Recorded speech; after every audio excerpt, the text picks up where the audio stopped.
लालची पकोड़े वाला। सुरेश बाजार में अपना पकोड़े का ठेला लगाता था।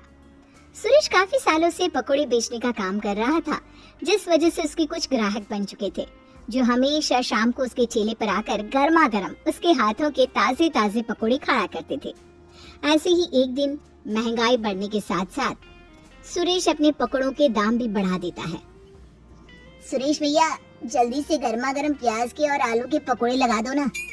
राहुल भैया, पहले ही बता देता हूँ, प्याज के पकोड़े 25 रुपए हो चुके हैं और आलू के पकोड़े 20 रुपए के।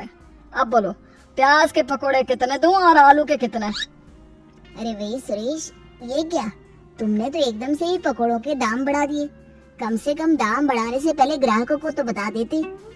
अरे भैया, महंगाई देख रहे हो ना, किस तरह से आसमान छू रही है। महंगाई रातों रात बढ़ जाती है।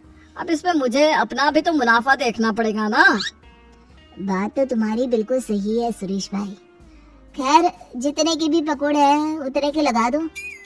इस तरह से पकोड़ों के दाम बढ़ाने के बाद भी सुरेश के ग्राहक कम नहीं होते और पहले की तरह उसके पास सुबह शाम भीड़ लगी रहती है। ऐसे ही एक दिन, सुरेश भैया, जल्दी से मेरे 25 के प्याज के पकोड़े पैक कर दो। और हाँ, मेरी धनिया की चटनी और लाल वाली तीखी चटनी देना मत भूलना। बिना चटनी के तो पकोड़ों में स्वाद ही नहीं आता। हाँ बहन, बस अभी देता हूँ, 5 मिनट का सब्र रखो। दुकान पर इतनी भीड़ है कि पता ही नहीं चलता कौन पहले आया और कौन बाद में। तभी तो सुरेश भैया मैं तुम्हें कहती हूँ कि तुम अपना खुद का दुकान खोल लो या एक लड़का रख लो। इससे तुम्हें काफी मदद मिलेगी और शायद तुम्हारी आमदनी पहले से भी ज्यादा बढ़ जाए। उस औरत की बात सुनकर अब सुरेश के मन में भी अपनी खुद की दुकान करने का लालच आ जाता है, क्योंकि अब सुरेश जल्द से जल्द अपनी पकौड़ों की दुकान खोलना चाहता था।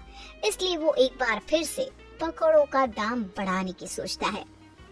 कुमकुम, मैं क्या सोच रहा हूँ कि क्यों ना बहुत जल्द मैं भी खुद की पकौड़ों की दुकान खोल लूँ। मेरे ठेले पर काफी भीड़ लगी रहती है। सोचो, अगर मैं खुद की दुकान खोल लूंगा तो हमारे पकौड़ों की कितनी बिक्री होगी। ये तो बहुत अच्छी बात है। मैं तो कहती हूँ आप जल्द से जल्द अपनी खुद की पकौड़ों की दुकान खोल ही दीजिए। पर एक दिक्कत है कुमकुम, आज जब मैं ठेला लेकर घर आ रहा था तो रास्ते में मैंने खाली दुकान देखी और जब मैंने उसका रेट पता किया तो पता चला कि वो दुकान 4 लाख में मिलेगी।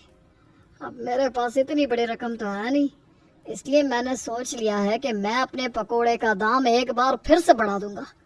वैसे भी मेरे पकोड़े सबको पसंद है। देखना, दाम बढ़ने के बाद भी सब मेरे ही ठेले पर आएंगे पकोड़े लेने के लिए। सुरेश जी, इतना लालच ठीक नहीं है। अगर ग्राहक ने आना बंद कर दिया तो हमारा ही घाटा होगा। और 4 लाख की तो बात है, हम किसी से उधार ले लेंगे और धीरे धीरे वो पैसे चुकाते रहेंगे। कुमकुम, तुम इतना डरते क्यों? और ये काम तुम्हारा नहीं है सोचने का, ये काम मुझ पर ही छोड़ दो। कुमकुम के समझाने पर भी सुरेश उसकी नहीं सुनता और अपनी मनमानी करता है। सुरेश लालच में आकर अपने पकोड़ों के दाम एकदम से बढ़ा देता है। अब प्याज के पकोड़े 25 रुपए से सीधा 35 रुपए कर देता है और बाकी के पकोड़े के दाम भी इसी तरह से बढ़ा देता है। सुरेश भैया, अभी कुछ समय पहले ही तो तुमने पकोड़ों के दाम बढ़ाए थे। अभी 10 दिन भी नहीं हुए कि फिर से दाम बढ़ा दिए, और इस बार इतना ज्यादा। भैया, मैं तो अभी भी सस्ते में ही पकोड़े बेच रहा हूँ। यही पकोड़े आपको बाहर 40 रुपए में मिलेंगे, वो भी बिना किसी चटनी के। अब अगर तुम्हें मेरे पकोड़े लेने हैं तो लो, वरना तुम यहाँ से जा सकते हो। लाइन में और भी ग्राहक खड़े हैं, हटिए। अगर ऐसी बात है तो मुझे नहीं चाहिए तुम्हारे पकोड़े। इस तरह से वो आदमी नाराज होकर वहां से चला जाता है। पकोड़े के दाम बढ़ने की वजह से अब धीरे धीरे सुरेश के पास ग्राहक कम होने लगते हैं और उसी बीच सुरेश के ठेले के सामने आलू कचौरी वाला आ जाता है, जो 20 रुपये में आलू कचौरी बेच रहा था। उसकी आलू कचौरी काफी टेस्टी होती है, जिस वजह से अब सुरेश के सारे ग्राहक उस कचौरी वाले के ठेले पर चले जाते हैं। ये देखकर सुरेश को बहुत गुस्सा आता है। मैंने थोड़ा सा दाम क्या बढ़ाया, ग्राहकों ने तो आना ही कम कर दिया।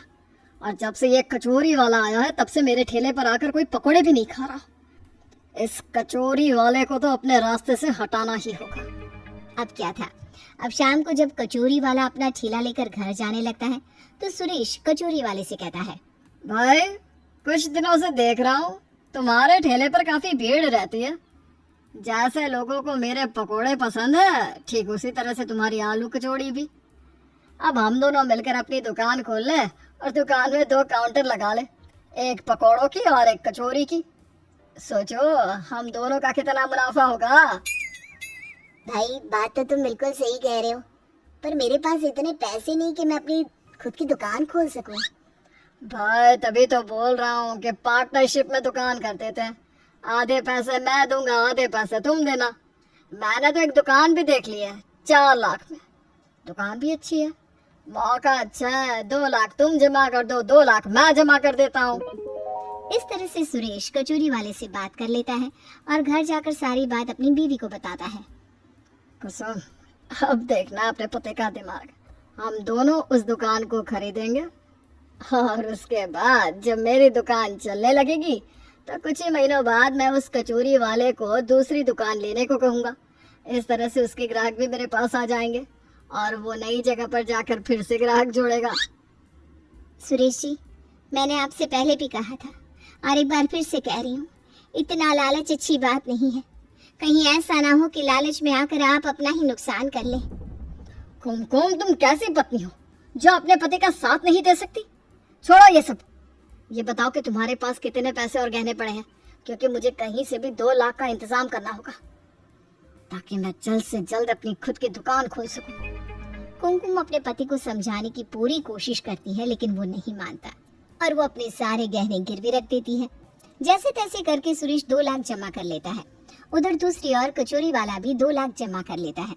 इस तरह से कचौरी वाले के साथ मिलकर सुरेश अपनी दुकान खोल लेता है। पर सुरेश कम पढ़ा लिखा था, जिस वजह से शुरुआती दिनों में दुकान की सारी जिम्मेदारी कचौरी वाला अपने कंधे पर ले लेता है और सुरेश से कहता है, सुरेश भाई, मैं क्या कह रहा था कि जब तक इधर कागजात के काम मैं संभाल रहा हूँ तो क्यों ना तब तक तुम अपने पकोड़े बेच लो। अगर इसी तरह से हम दोनों एक ही काम में लगे रहे तो हम दोनों का ही नुकसान होगा ना। अब सुरेश कचौरी वाले की बात में आ जाता है, जिसके बाद सुरेश खुद अपनी दुकान पर जाता है, जहां वो देखता है कि कचौरी वाला अकेले ही दुकान पर राज कर रहा है और अपनी कचौरियां बेच रहा है। अरे भाई, तुमने दुकान का उद्घाटन भी कर दिया और कागजात के सारे काम भी कर लिए और मुझे बताया भी नहीं, और तुमने सिर्फ एक काउंटर क्यों रखा है? हम दोनों तो पार्टनर्स है ना, और दुकान खोलने का आइडिया भी मेरा ही था। बोलो मत, इसमें जितने तुम्हारे पैसे लगे हैं उतने मेरे भी लगे हैं। भाई तुम कौन हो? मेरी दुकान को अपना कैसे कह रहे हो? बड़ी मेहनत करके मैंने अपनी ये दुकान खोली है। अगर तुमने अब मेरी दुकान को अपना कहा ना तो मैं पुलिस को बुला लूंगा और तुम्हें जेल में डलवा दूंगा। चलो चलो निकलो यहाँ से, हटो। सुरेश अब चाहकर भी अपनी दुकान कचौरी वाले से नहीं ले पाता और इस तरह से सुरेश को उसके लालच का फल मिल जाता है, जिसके बाद एक बार फिर सुरेश अपना ठेला लगाना शुरू कर देता है और पकोड़े बेचना शुरू कर देता है, जिसके बाद एक बार फिर ग्राहकों की भीड़ उसके पास जमा हो जाती है और वो अपने साथ हुई नाइंसाफी को भूल जाता है।